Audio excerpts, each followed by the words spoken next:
Hi everybody, and welcome to episode 4 of 7 weeks and 7 facets of flow, your gateway to miracles. And this episode is all about trust. I have just had a lovely conversation with a couple of the people who are on the session with us tonight, and at the time of recording it's February the 18th 2017. I've got 4 lovely flowers joining me, so it's lovely to know their energy is there with me. And I don't always have a chance to chat first, and it's nice to allow flow to give me the space sometimes, and just to trust when it doesn't give me that space. And one of the conversations I had on email previous to this session today on trust was with Richard, who was telling me, I requested his feedback actually about which episode had most impact, because I'm so curious and I'm passionate about this being a conversation between us rather than a kind of one-way street, so to speak. And I think it was the acceptance episode last week, but he said it was when I had said something around energy moving into your moment and becoming part of your physical being and part of your mental space before flowing on, and it becoming part of who you are. Now, the interesting thing is that I've paraphrased what Richard paraphrased in his message to me, paraphrasing what I'd said. And I don't remember exactly what I said, and I haven't gone back to look. And I haven't gone back to look at his message, repeating this back to you now. The point being that it doesn't matter what somebody says, it matters what you hear. And this is what I'm curious about, that we're drawn to listen to certain things, read certain books, engage with certain people, have certain friends, hire certain people, not because of that person, but because of who we are. So it's because of Richard that he's in the life he's in, engaging with the people he's in, hearing the words he's hearing, because he will hear what is meant for him between the words, behind the words, not because of the words, and sometimes in spite of the words. And this is quite a good introduction to a session on trust. Because if we only listen to the words, we're not trusting our feelings and our energy that's much deeper and wider and more expanded than the words that we hear. But what he heard led him to talk about this in an interview he did with someone. Richard is very much moving and shaking in his writing and in working with others in Tai Chi now. It seems he's moving into that area. And in that conversation, something opened up about him going back to Tai Chi, in which he's obviously experienced. And he's followed the message, followed the flow, followed what he heard, what felt right for him, and now hired a room, got some interest in Tai Chi, which on the surface of it is a wonderful connected experience for us all here, because we're all part of this in this course and part of the larger flow world that is our universe. So it's wonderful to have evidence of that connection and that clear message. But part of it that intrigues me with this is that, of course, Tai Chi is all about the flow of energy. In my very limited experience and knowledge of Tai Chi, Richard, I apologize if that's sort of bringing it down to something smaller than it is, but that's the impression I get of it. And my partner Damien has done Tai Chi and used to do it an awful lot. He doesn't do it so much at the moment. Maybe this is my reminder to remind him to do that. But so the whole idea of us being in conscious connection with flow, the perpetually moving intelligent energy behind life, because we're all connected always, but if we bring it into our conscious awareness. Thanks, Richard. He says it seems a good description to me. Thank you for that confirmation. If we're in conscious awareness of that, we see more, we hear more, we feel more, and we are more aligned with actions that are for our highest good, our greatest good, and our highest joy. And that actually does connect with another beautiful tidbit of conversation that I was having before I started this episode officially and pressed the record button, which was about what we are actually doing day to day in our general energy of mistrust, if I may put it like that. What we're doing really is taking ourselves out of this moment. We talk about this a lot in flow world and in the world at large. We hear it. Eckhart Tolle is is probably my favorite, The Power of Now. But we take ourselves out of this moment most of the time. How many of us are really living now? Mindfulness is probably one of those techniques that helps us draw closer to being present with what's going on right now. But most of us maybe spend most of our lives thinking about tomorrow or yesterday, so to speak. And when we're doing that, we're missing what's right in front of us. We're missing that wonderful sign that another colleague of mine in Flow, Karen, mentioned to me about being drawn to somebody with the same name as her, the same surname as her, to take her to the next level, to give her the breakthrough. You know, really being present with what's showing up, what's in front of us. And I experiment with that sometimes just walking down the streets, you know, and you see, when it occurs to me to do so, I might see a word or an inscription or a piece of nature or a bird flying over. I don't know what it is, something that will trigger a reminder in me, something that's relevant to me, because this universe is relevant to me. The whole of it is relevant to me, you, and all of us in it. So in exploration of that, it makes more grounded sense to me when I hear people saying, be present, because of course it feels right, doesn't it? I don't know anyone who would say it doesn't feel right to be present. But why is that? Why is that it feels right? Because if we're paying attention, if we're right here now, we're trusting that moment to show us what we need to know to take us to the next moment, rather than trying to predict the future moment, which has probably got several other moments in between it, and we can never really pull into our awareness, our consciousness, every million, billion, trillion permutation and combination of what might be that future moment. There is only now, to quote a well-worn phrase. So another piece of feedback that, thank you so much for sharing that, Richard and Karen, with that sign of having someone of your name come up for you to give you that breakthrough. Another piece of feedback was about acceptance. And I'm mentioning this because the springboard to dropping comfortably and relaxedly into trust is probably acceptance, accepting where you are now. And in doing so, we are not putting up with something. And that's a phrase that Karen put to me, you know, putting up with, that's absolutely it. I mentioned last week that acceptance energy isn't a meh energy. It's not about that. It's about knowing that things could change or move on in an instant. Any second now, things could change. But if you're fighting what's going on now, you're probably keeping yourself stuck. You're keeping yourself trying to project yourself out of that situation into the future, or thinking about the past and what caused this discomfort, rather than being here now and relaxing into it and allowing the next moment, allowing yourself to pop out of it. So acceptance is a hopeful energy, an energy of what next, and I'm here now. It doesn't feel that great, but I'm here and I'm going to accept it. You know, what's next? So this launch pad for trusting in that it's okay to be here now, and that if I wasn't here now, I wouldn't have my next moment and my next and my next.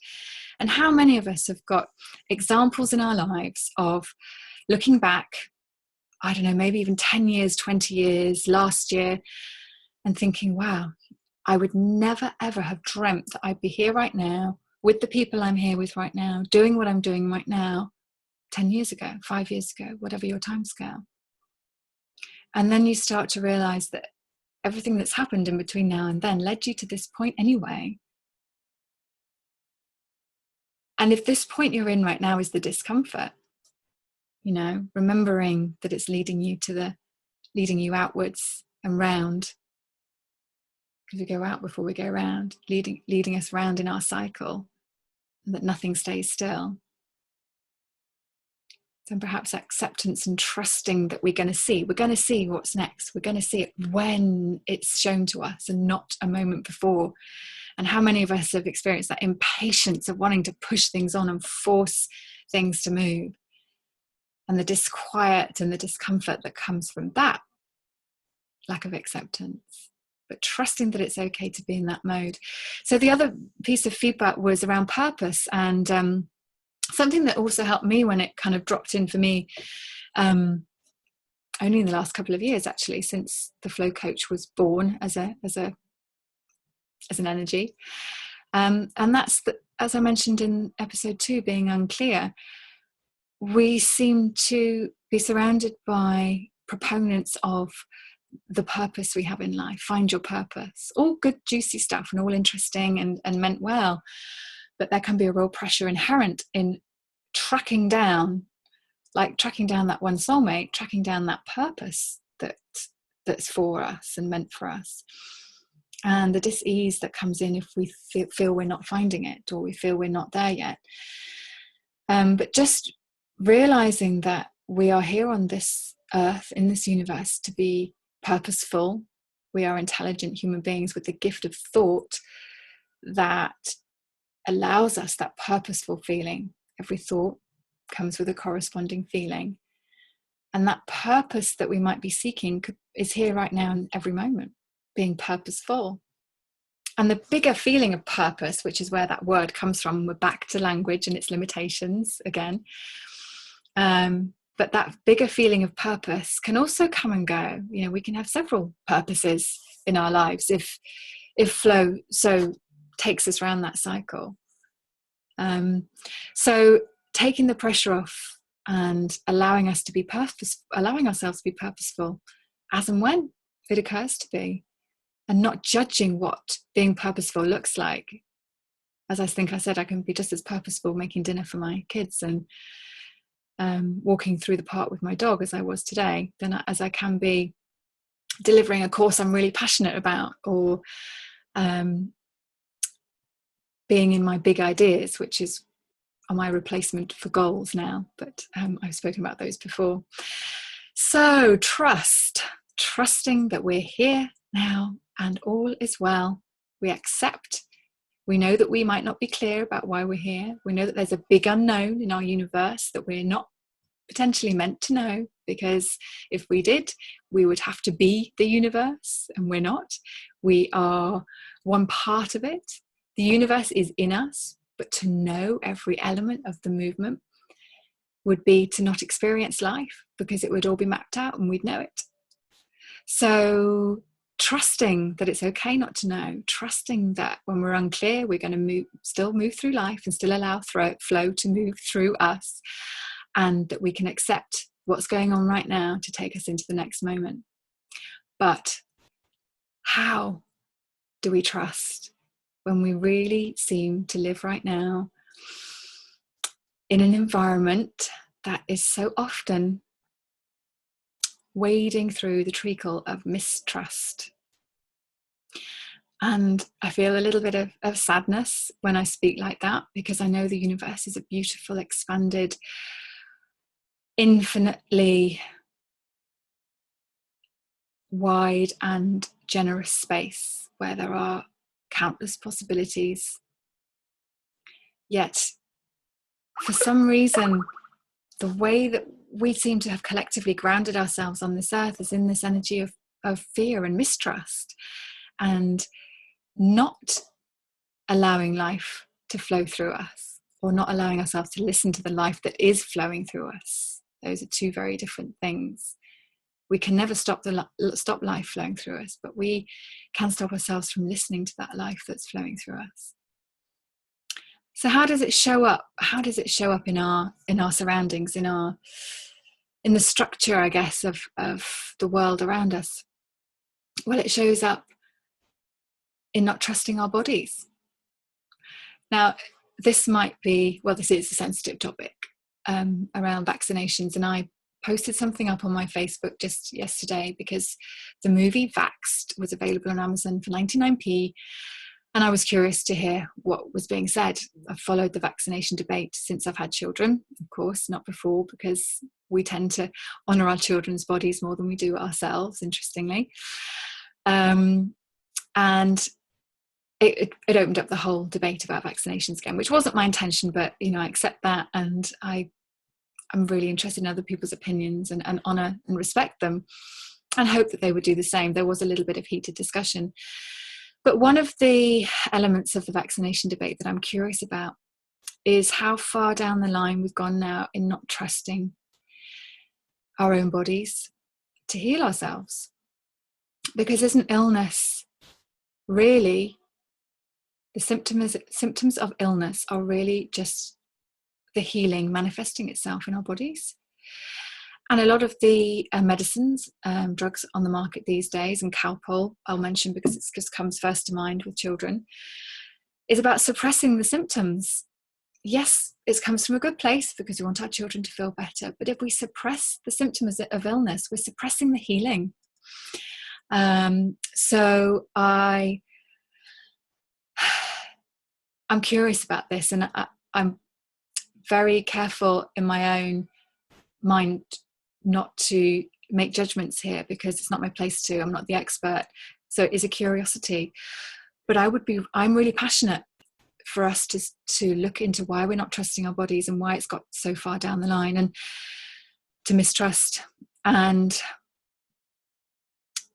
my kids haven't been vaccinated for many reasons, but it was sparked, my research, from an instinct that came from nowhere. All my friends vaccinate their children. I've now become friends with people who don't, just by dint of me being in that energy. But it was launched from an instinct, just from nowhere, that I wanted my child's natural immunity. I wanted their innate health to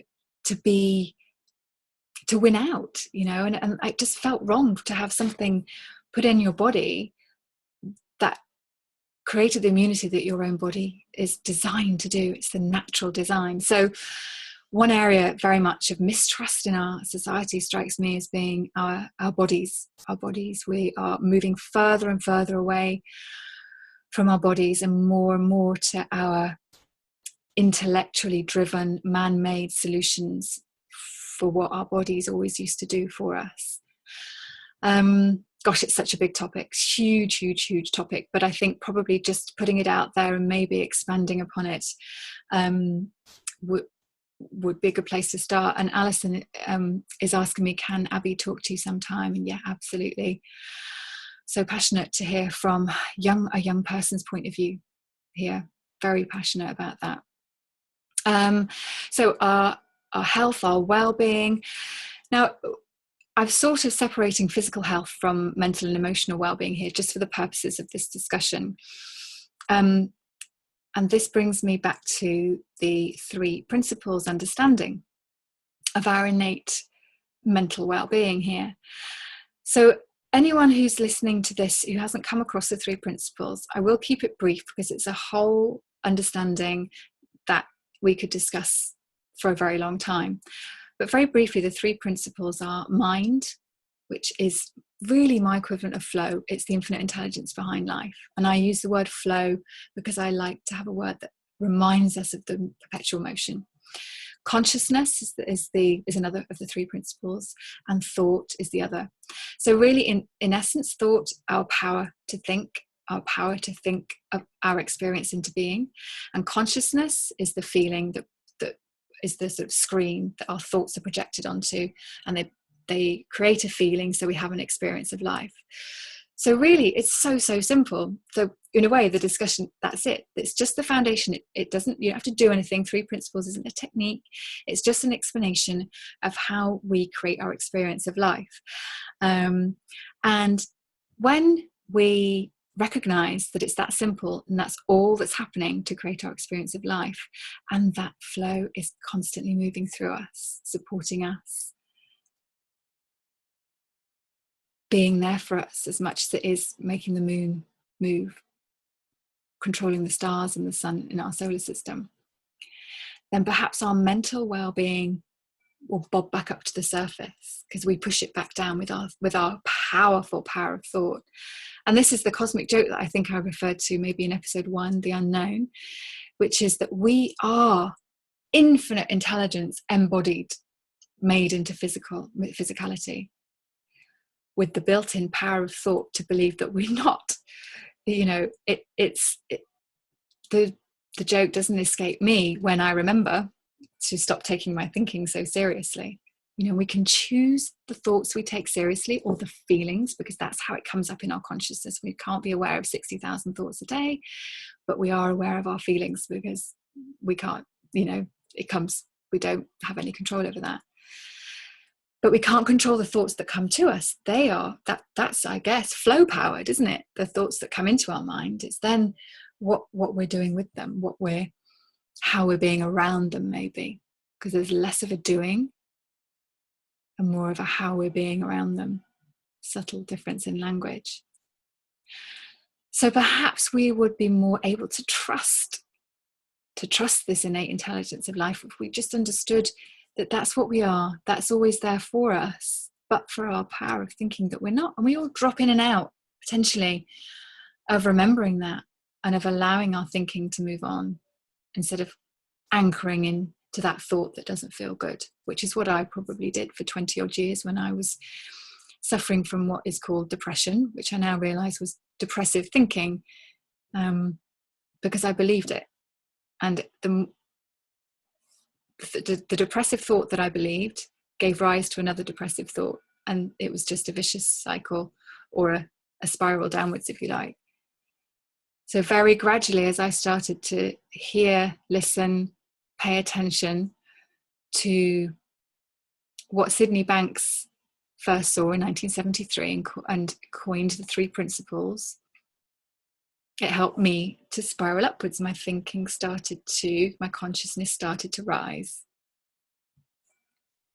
And it's very well worth saying here once again that what Sydney Banks saw wasn't anything new.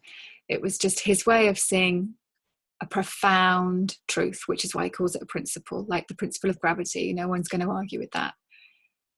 And many others have seen it before him in a different way, and many others will see it again in a different way. And that's why we're all led to different understandings, because certain things will allow us to peek over the parapet and go, oh, hey, that I feel something when I hear that. So it takes us into a higher level of consciousness. So trusting flow, trusting that we have this universal support system that's always in place. And sometimes, for me, if the trust diminishes or I start to flail around and look at this world of mistrust and think it must be right because that's what everyone else is saying, I just look out the window. I know that's my little phrase, but I do look out the window at the sky and the moon, if I can, and think, wow, what moves the moon? That's the same energy that I'm made of. How bloody interesting, and how cool is that? And how lucky am I to have this experience? Whatever layers and veils I've put over my being infinite intelligence, you can just strip it all back, however many hundreds of layers you think you might have put down there. You can just strip them all away at once. You don't have to go down the journey one by one by one by one. It might be that is what happens for you, and you move through them one by one. But it doesn't have to be that way. I know that some people that I've come across within the 3 principles circle, if you like, say that it dropped for them in 2 minutes of hearing it. It was like, wow. And suddenly all the conditioning, all the thinking they'd had about themselves that they realized was now powered by their parents or their peers or other, what gone on in their childhood, just dissolved. It just happened, wham. For me, it was a gradual dissolving over a couple of years, and still happening, because I still get into thought habits. But having access to trusting that, even when I don't know what it means, is very powerful and essential when we're surrounded by mistrust. I will say it is essential. And I think an example of that I'm going to give now, because our children, whether they're our physical children or children around us, and I do very much have this feeling now of being a kind of universal child and a universal mother, that we're all a mother and a father, and we're all a child, and the children are all our children. That kind of us all being part of the same thing. We adults, as well as having a child energy in us and being children of the universe, all the actual physical children in the world are our children too. So communicating with our children, and obviously it's more, the spotlight is shone on it more succinctly and more clearly for us if they're children that we're bringing up and they're in our lives. They have this amazing ability to be present and know, and not the ability to do any of the other stuff that we do, which is what I think brings in the conflict between parents and children, because we're like looking at our watch, come on, we've got to be at X place in an hour, and they're like, but I'm doing this now. And Annie Rose has this phrase, my two-year-old, she's nearly 3 now, in a minute, mummy, in a minute, because she's learned to manage me. She's learned to manage my expectations of what I need her to do by set. But she's telling me that she's doing this now in a minute, and she doesn't, probably know what a minute is, but it's a period of time. She knows that. And it reminds me every time that happens that I've fallen out of the moment, and just to sit there and allow her to be in it. I respect other people's timetables. I respect other people's schedules and parameters. But I can be late if I do it in a loving way. I can miss something that is scheduled and trust that it was meant to be. There's no deep need to follow any schedule or anyone else's agenda, not even my own anymore. And this is the space that I'm kind of inviting us all to explore together in this course. And I would never have got to this place of flow consciousness or conscious connection to flow if it wasn't for my children. But when we communicate with them, and when we really allow, and I actually sit down on the floor with Annie Rose now to help me get to her level, that phrase, going to their level. And going down to their level doesn't feel right, because I'm not. I'm actually going up, because she's way more connected than I am, and way more able to drop back into well-being like that than I am still. And so when she's having a tantrum, get down to the floor, sit and listen to her. And 9 times out of 10, seriously, 99% of the time now, she will tell me what's going on, because I've listened to her. And I probably will make that appointment that I scheduled with a friend or meeting or whatever it is, but not because I'm trying to do something as a technique to get me there, but because I've let go. I've trusted that if I don't make that, it's okay. And I've decided to just listen and be in that moment and see what signs are. And she can actually verbalize to me sometimes what's wrong. I wish I could think of an example. And if I can, which I know I will after this session, I will write it down and share it with you. Sometimes it's about a physical discomfort that she has. And at the age of sort of 2, 3, sometimes it's not so easy to express that.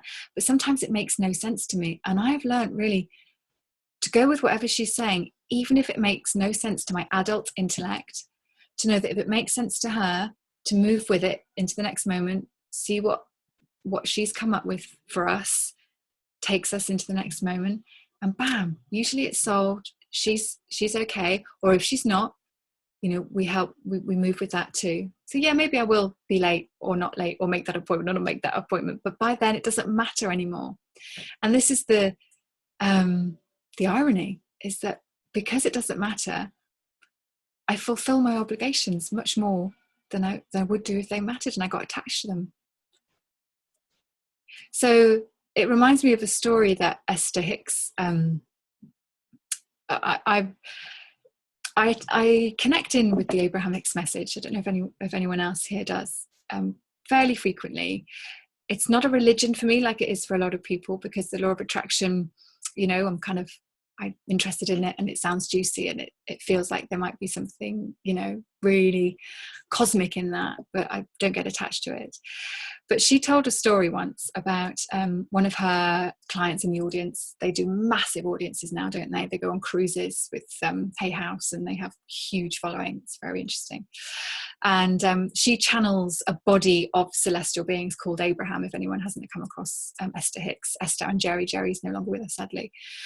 And she channels what he says. So every answer to every question in her audience is coming through her, from Abraham. And somebody said to her once, I really want to find love. I just want a boyfriend. I've done all the stuff you've said, and I'm still alone, sort of thing. And Esther gave a, whatever response came out of her. And the woman said, "You're just trying to trick me into not wanting a boyfriend." Now, I presume that Esther has spoken about, letting go, not being attached to it wisely. And everyone in the audience just laughed. And of course, there's the irony. If you've truly, truly let go, and the desire has kind of dropped away, and you're free from the attachment and the anxiety around it, and the fear of not having it, if that's truly happened, then if you don't have it, it won't matter anymore anyway.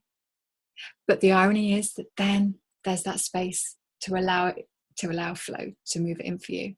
But if it's a conscious effort for personal gain, an attached effort, it's less likely to happen. I don't get it, potentially. There's an explanation in there, in those words somewhere, and in what Esther was saying. But it's very funny. And so letting go seems to work every time, because we have let go, and that's the only reason it works. So this is part of the experimental nature of my work with my clients, my work with groups, and what I do in my life, because it's you can't not live this stuff, because it is life. Is experimenting with what will come up. And sometimes I've even forgotten what it was I thought I wanted, because something else has come in its place which felt much better. So I wonder what else I've forgotten. I wonder what you've forgotten if you've let go of something that you thought you really wanted, and now you're perfectly happy without it, and actually you realize you didn't really want it anyway. So this is huge trust, because we are surrounded by stories of success, people Tony Robbins, I think, is in this country at the moment, and he's, comes to mind a lot when I talk about pushing for success, and that element of force and attachment and goal setting and dynamic action taking that's more prevalent than the feeling and the space and the vibration that you're in. I call it, for purposes of my work and my life, I call it 80% vibration, 20% action. So that when I'm going off kilter a bit and pushing forward into action and it doesn't feel right, I kind of can take a breath in and go 80% vibration, 20% action. And I really believe that, I'm using the 80-20 rule deliberately because it's fun for me. I really believe there is a weighting in it, but the scales are balanced at that ratio. Because any action that you take within the wrong vibe, if you're not vibing the action you're taking, what are you going to bring to yourself? Potentially something that's out of kilter, that's off alignment for you. So trusting that whatever flows out and into our experience is okay, regardless of the thinking we have around it. I think I had a email conversation with one of our flow flowers, about believing that life should look a certain way. And we do. And we kind of have to, in a way, because we're kind of moving from moment to moment with our thinking in the moment, and and it has a structure. Life can't just collapse into this kind of chaos, constant chaos of not knowing constantly. We can still live in the unknown but knowing moment to moment where we're going. But having an extended belief, or a set belief that is unchanging, unwavering, of how we think life should look, is a way that I lived for a very long time. I was brought up to go to school, do well in subjects that were seen to be useful, i.e. would earn you money in future, and go to university, get a job, have kids, work, then have a pension, and then live my life when, after I was 60, what, and that was kind of, believing life should look a certain way. That's how I believed, and I bought into that. And I think more and more people aren't buying into that and trusting that that isn't the only way, or whatever way it is that you've bought into, or that the people around you buy into. And that way might have actually been right for you for a moment, whether that moment was 5 minutes or 50 years. But allowing it to not be right when it's not right, and seeing what is right. And the trust that's involved in that. Somebody asked me once, actually, but how do I can't just trust everyone. And it's just reminded me, this word trust is also a word in the English language that can mean different things to different people. But it's kind of the macro meaning of the word trust.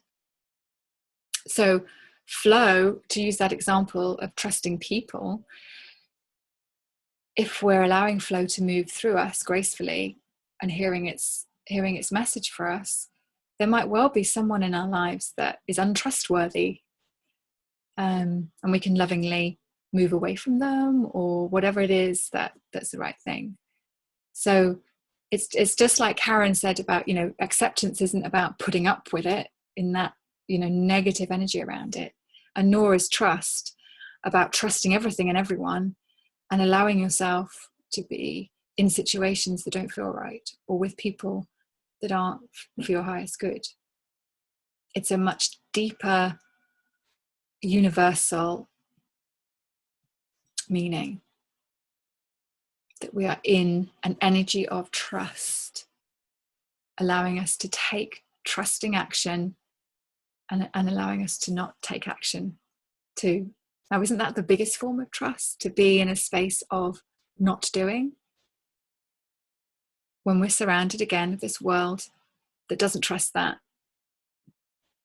We are multitasking. Apparently there are studies now that are showing that you can't effectively multitask, whether you're a man or a woman, because there was a lot of talk about women being more effective multitaskers, but that we really can only do one thing properly, which probably most of us have discovered by ourselves at some point or the other.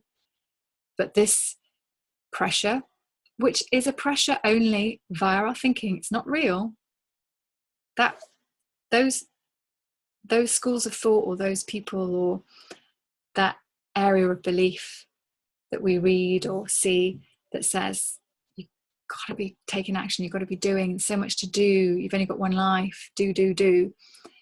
It doesn't mean anything except via our thinking. So if we can just allow that thought feeling to move through us, if it feels pressured. And I think this language is useful, actually. And so I'll maybe just stop here for a moment and mention it a bit more. People talk about stress. My life is stressful. There's pressure, like it's a thing that can do something to us. It's only an experience that's brought to life via our thought feeling. And how do we know that? Well, by taking a straw poll of 100 people in the same situation and realizing that they don't all feel the same way about that situation, because it's not the stressful situation or the situation that causes the stress. It's your thinking of the situation that causes the stress. And it was actually that one subtle difference. The missing link is what Sydney Banks calls it. And if anyone is wondering what the hell I'm talking about, or is really thinking that's something in this for me too, Sydney Banks' book, The Missing Link, is a really good go-to. It's short. It's wisdom nuggets, basically a book of wisdom nuggets, I'd call them. So we see it around us. We use this language. We think that a certain thing is going to be stressful, or that pressure is affecting us. But when we trust the barometer of our thought feeling connection to show up when we might be believing our thinking that's not helpful, we can breathe in, whatever it is, do nothing, allow the penny to drop, that we're just doing it to ourselves, that we're having that thought, and that it's only the thought that's causing us the discomfort, not the thing itself.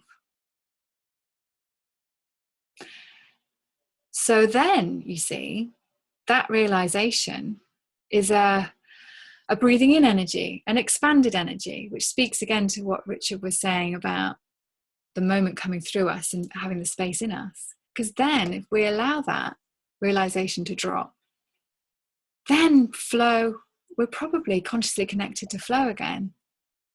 And the irony comes in here too, again, we'll probably allow ourselves to move out of that situation that we had stressful thinking about. It's funny, really, isn't it?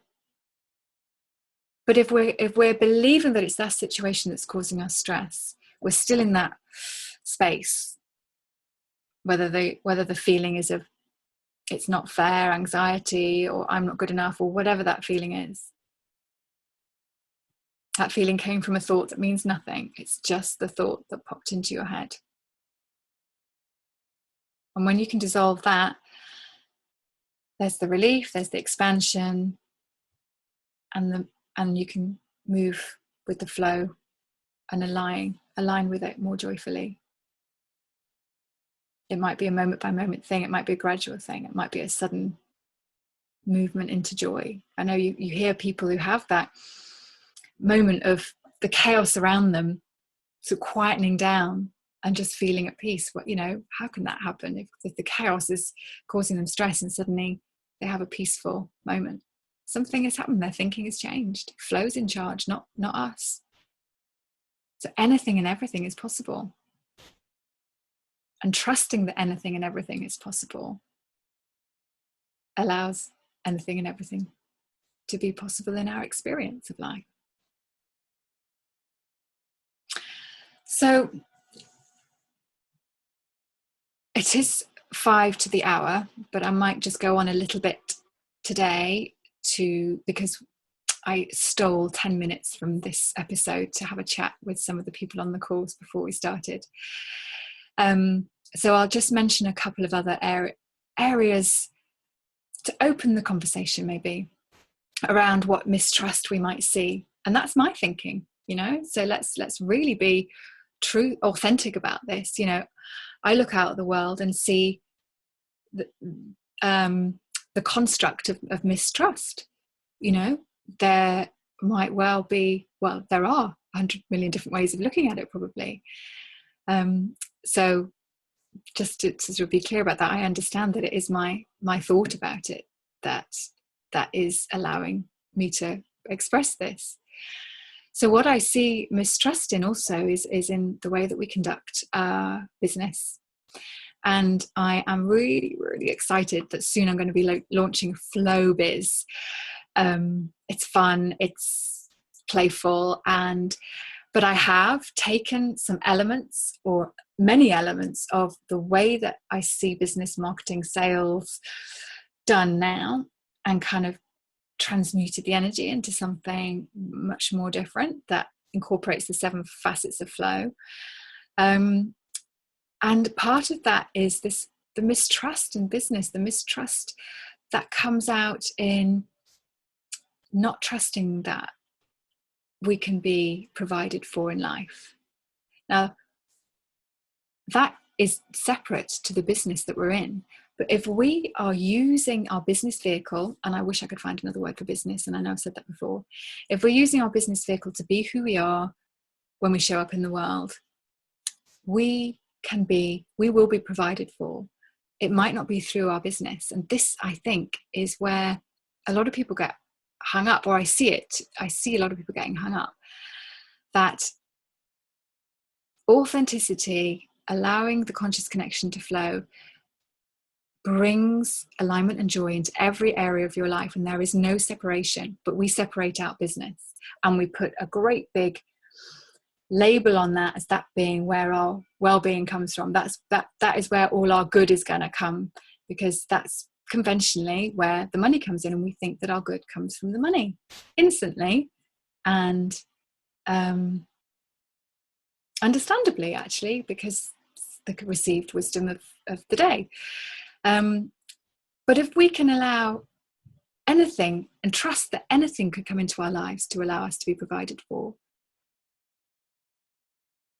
then wouldn't that take the pressure off what we deliver in our business and how we go about the business part of the playfulness of life. I know it has for me. And the irony is that, you know, the money is coming in and does come in. And, you know, sometimes it's less, sometimes it's more. I don't set financial goals. I have less attachment, because that's one of my learnings, I guess, is to remind myself when I get attached, because I'm so passionate about this, and I forgive myself for that.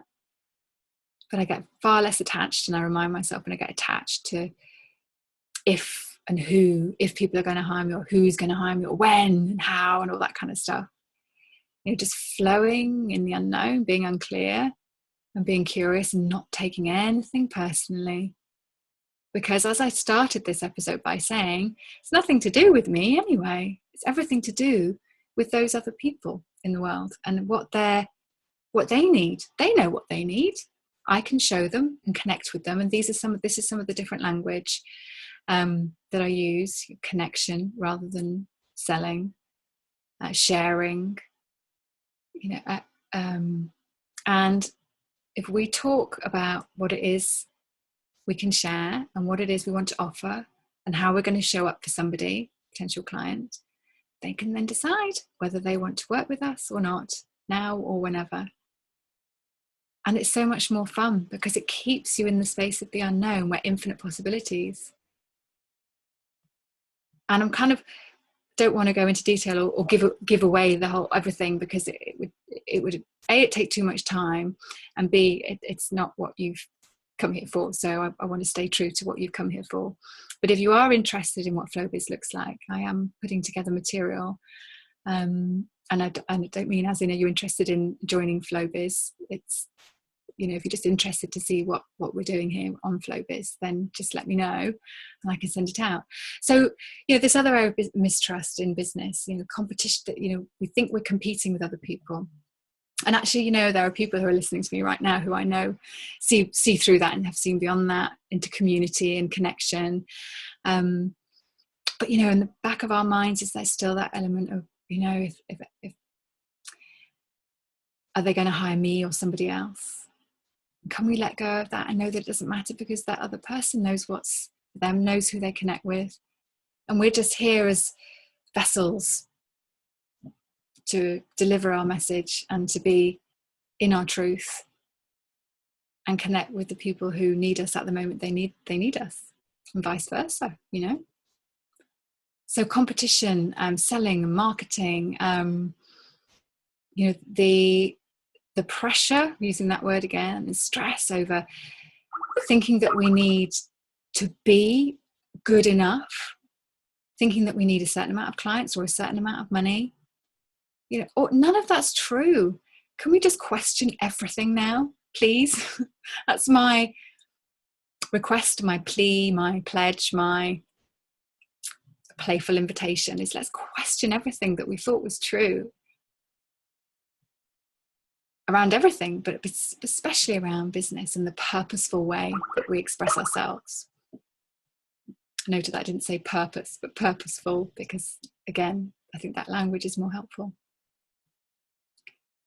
So, and politics, you know, I mean, I don't even want to go into the whole politics area, but, you know, if there was a politician who completely and utterly spoke the truth and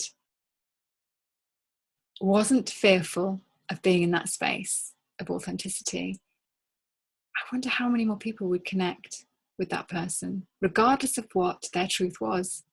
Because we respond to our feelings. And just as I started this episode by giving the example of Richard and my connection, it wasn't about my words. It wasn't even about what I meant. It was about the feeling that he got and the wisdom that came through him. You know, because we are all in this together, we can't separate ourselves. So that desire to connect is there for a reason. If we can trust that desire to connect, that's why social media is so, and I'll talk about this in week 6 about connection, because I've had some really big insights about this recently. You know, there is a lot of criticism about social media, but ultimately it's that desire to connect that's driving us, and allowing that to be however it looks and how it feels right for us. is us being in trust of it, in trust around it.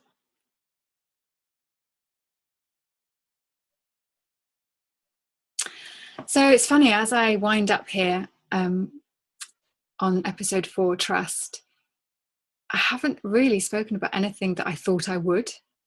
And this is the first time, before I've kind of marinated in what might be coming up in the episodes. And today I did that a little bit less, actually. I had less time to do it.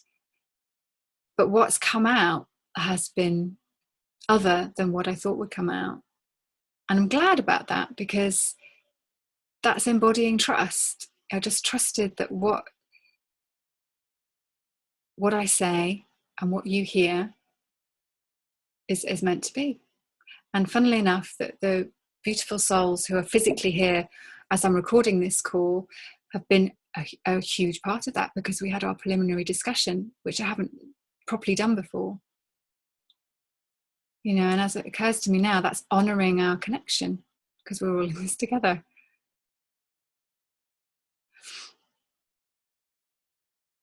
I just want to say one more thing, actually, because it's just occurred to me, and I don't know why, but if anyone's ever studied literature, I studied English literature at university, and there's a book called The Death of the Author by Roland Barthes, French guy, and it was his essay on how what the author meant in a book meant nothing. It's all about the reader's interpretation. And it just suddenly struck me now that, you know, this is what I'm talking about, is that it doesn't matter what I say, it's about how you interpret it for yourself and what you're feeling between the words that might mean something to you or not, and that's okay too. So on that note, I will sign off with very deep gratitude and wish you all a lot of love and have a great week. And if you're listening to this recording, the next episode is episode 5, which is surrender. So it's actually quite good to go straight into that recording, because they're very closely related. But for those of you who are listening to this live, that'll be next week. And that'll be quite a huge extension upon trust, if you like. So signing out with love, and I'll see you next week. Bye-bye for now.